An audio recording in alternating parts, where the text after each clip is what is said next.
Hello aspirants and welcome to my UPSC journal. हम कर रहे हैं फ्री एनसीईआरटी सीरीज, जिसमें आज हम करने वाले हैं history NCERT class 9 chapter number 2। Chapter का नाम है socialism in Europe and the Russian revolution.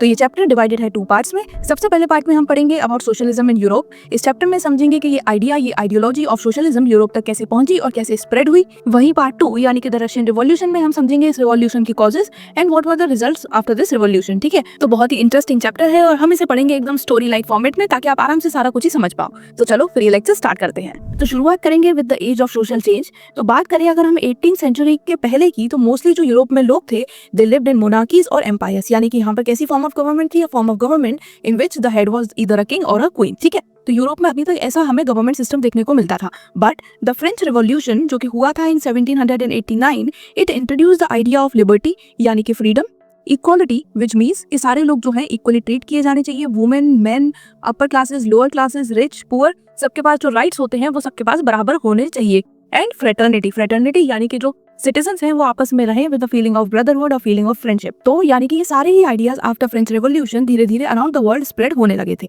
It led to the end of monarchy in France and inspired political thinkers। और साथ में लोगों को ये भी पता चला कि कैसे because of these ideas जो फ्रांस में मोनार्की थी it came to an end and this led to inspiration worldwide। अलग अलग लोग भी इस रिवॉल्यूशन से इंस्पिरेशन ले रहे थे, साथ में जो पॉलिटिकल थिंकर्स थे they were also getting inspired through these various ideas।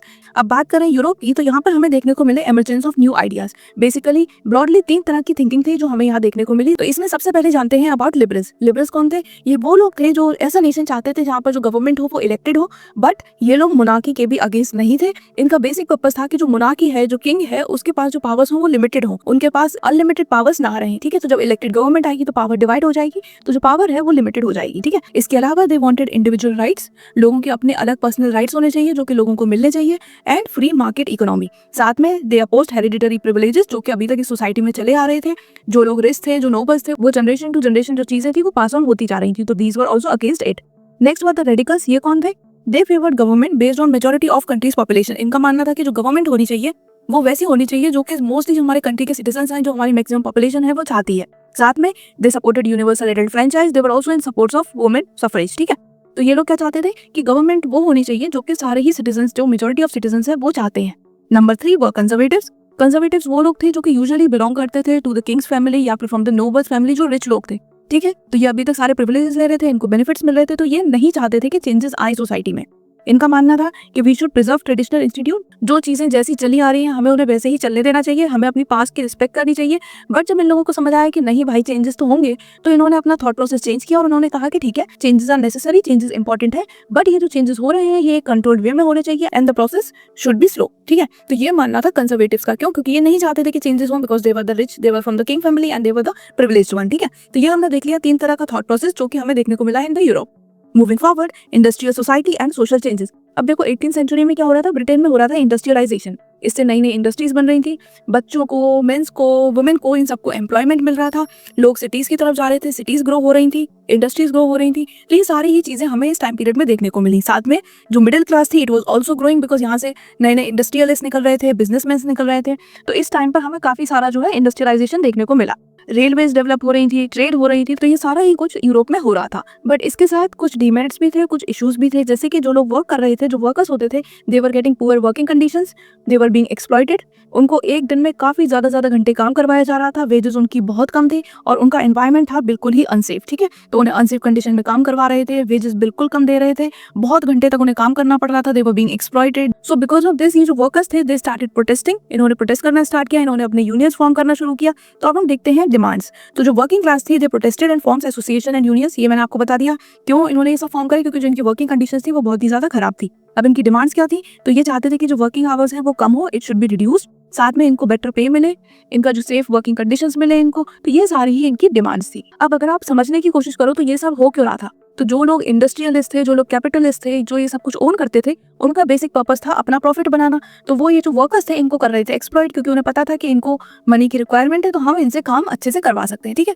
तो मेन इसका रीजन क्या था कि जो प्रॉपर्टी थी वो कुछ लोगों के पास थी, जो ओनर्स थे वो कुछ लोग थे। ठीक है, सो इसके बाद हुआ socialism in Europe spread. Socialism का मतलब आप ऐसे समझ सकते हो कि एक ऐसा पॉलिटिकल आइडिया है जिसमें जो सारे ही लोग हैं वो इक्वल है, जो भी मनी है, जो भी प्रॉपर्टी है, वो सबके बीच में इक्वली डिवाइड होनी चाहिए। एक इंसान के पास या कुछ ग्रुप ऑफ पीपल के पास ज्यादा मनी या प्रॉपर्टी होना is not right. So this is the idea of socialism. तो इस टाइम पर क्या हुआ कि जो वर्कर्स थे जिनको इतने सारे इश्यूज हो रहे थे, इतनी सारी प्रॉब्लम फेस करनी पड़ रही थी, वो एसोसिएशन बना रहे थे। और ये सब हो क्यों रहा था? बिकॉज जो प्रॉपर्टी थी, जो ओनर्स थे, वो कुछ लोग थे, ठीक है। तो इसलिए स्प्रेड हुआ सोशलिज्म इन यूरोप। अब जो सोशलिस्ट थे दे क्रिटिसाइज्ड प्राइवेट प्रॉपर्टी, वो प्राइवेट प्रॉपर्टी के अगेंस्ट थे, क्योंकि इसी की वजह से ये जो वर्कर्स थे दे वर बीइंग एक्सप्लॉइटेड। लोगों को अपना प्रॉफिट बनाना था, उन्हें ज्यादा से ज्यादा अर्न करना था, तो उनको चाहिए था कि ये जो लोग हैं ये वर्क करें फॉर नंबर ऑफ आवर्स। वो इनको वेज बहुत कम देते थे, वर्किंग एनवायरनमेंट सेफ नहीं था, कंडीशंस अच्छी नहीं थी, बिकॉज इन सारी चीजों में उनका मनी लगता था which they didn't want to invest, ठीक है। एंड दूसरा they were also against the capitalist system. क्यों? क्योंकि इस सिस्टम में क्या होता है कि जो इंसान ओन करता है वो उतना काम नहीं करता, काम करते हैं वर्कर्स ज्यादा, वो दिन रात मेहनत कर रहे हैं, बट रिजल्ट क्या हो रहा है कि वर्कर्स को मिल रहा है बहुत कम वेज, और जो पूरा प्रॉफिट है, जो पूरा ही फायदा है, वो कौन ले जाते हैं? वो ले जाते हैं हमारे कैपिटलिस्ट, जो लोग पैसे वाले होते हैं, जो चीजें ओन करते हैं, जो इन्वेस्टमेंट करते हैं, राइट। तो इसीलिए ये लोग प्राइवेट प्रॉपर्टी और कैपिटलिस्ट दोनों के ही अगेंस्ट थे। कौन लोग? सोशलिस्ट, ठीक है। They believe in collective ownership and equal distribution of resources. इनका मानना था कि जो ओनरशिप है वो कलेक्टिव होनी चाहिए, सब लोग साथ में काम करें और जो भी प्रॉफिट आए वो सब में इक्वली डिस्ट्रीब्यूट भी हो, ठीक। So this is what they wanted. Socialism मैंने आपको बता दिया, एक ऐसा सोसाइटी, एक ऐसा नेचर ऑफ सोसाइटी जिसमें सारे ही लोग इक्वल हैं, उनके पास मनी, लैंड, सब कुछ प्रॉपर्टी वगैरह सब इक्वली डिस्ट्रीब्यूटेड है, ठीक है। So this was the main reason कि द आइडियोलॉजी ऑफ सोशलिज्म वो यूरोप में क्यों आई और कैसे स्प्रेड हुई। इसके अलावा बहुत सारे की थिंकर्स भी थे, जैसे कि Karl Marx and Friedrich Engels. They wrote on communist manifesto and advocated classless society. तो ये लोग भी एडवोकेट करते थे कि जो सोसाइटी है वो क्लासलेस होनी चाहिए, रिच, पुअर, अपर, लोअर, इसमें there should be no division, all the people should be considered equal.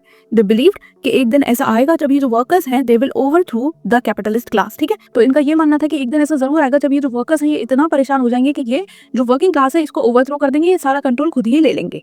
They established the basis of Marxism और साइंटिफिक सोशलिज्म। तो ऐसे क्या हुआ? ऐसे ये जो सोशलिज्म है ये यूरोप में स्प्रेड होना शुरू हुआ। इनिशियली लोगों की डिमांड इसके अराउंड थी, फिर लोगों की थिंकिंग आई, एंड देन फिर हमारे कुछ इंपॉर्टेंट राइटर्स भी आए जिन्होंने इससे रिलेटेड लिखा। सो ये तो हमने कर लिया हमारा part 1 of the chapter cover which was socialism in Europe. और अब हम मूव करेंगे about the second part which is the Russian revolution. लेकिन उसे पढ़ने से पहले समझते हैं थोड़ा सा about the Russian empire and the people in the society. तो बात करें रशियन एम्पायर की, so it was ruled by tsar Nicholas II, ठीक है। ये एक ऑटोक्रेटिक मोनार्क थे, यानी कि यहाँ पर भी मोनार्की थी, and he was the only one controlling everything. He had a vast and diverse empire, बहुत बड़ा एम्पायर था इनके पास। साथ में until 1914 there was no political party in Russia. Russia में कोई भी पॉलिटिकल पार्टी नहीं थी, सारा कुछ जो भी कंट्रोल करते थे वो किंग ही कंट्रोल किया करते थे।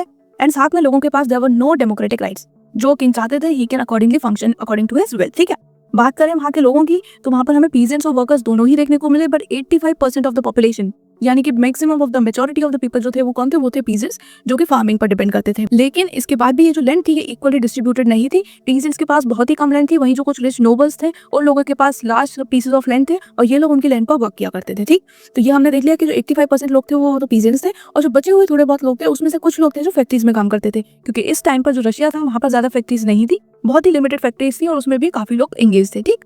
तो अब हम इसे पढ़ लेते हैं एक बार कि the majority of people were peasants and many landless और पुअर, ठीक है। तो मोस्टली ये लोग लैंडलेस थे, पुअर थे। जो मेजॉरिटी ऑफ लैंड थी वो किसके पास थी? नोबल्स के पास, चर्चेस के पास, एंड जो रॉयल किंग्स वगैरह थे उनके पास। Serfdom had been abolished in 1861 but the land was unequally distributed. Land equally distributed नहीं थी।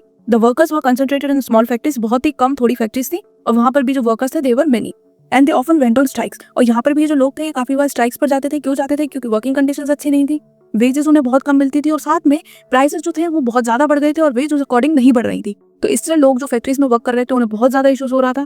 साथ में एक बार ऐसा भी हुआ था कि फैक्ट्रीज में से काफी सारे लोगों को निकाल दिया गया था because of their certain reasons. तो ये जो सारे ही अलग अलग रीजंस थे, इनकी वजह से क्या हो रहा था? इनकी वजह से जो पीपल थे, जो वर्कर्स थे, दे स्टार्टेड प्रोटेस्टिंग, ठीक है। तो अभी तक हमने बेसिक इन्फॉर्मेशन देख ली। अब हम देखेंगे द 1905 रिवॉल्यूशन। तो इस टाइम क्या हुआ? सबसे पहले तो रशिया डिफीट हुई इन रशो जापानीज वॉर, ठीक है।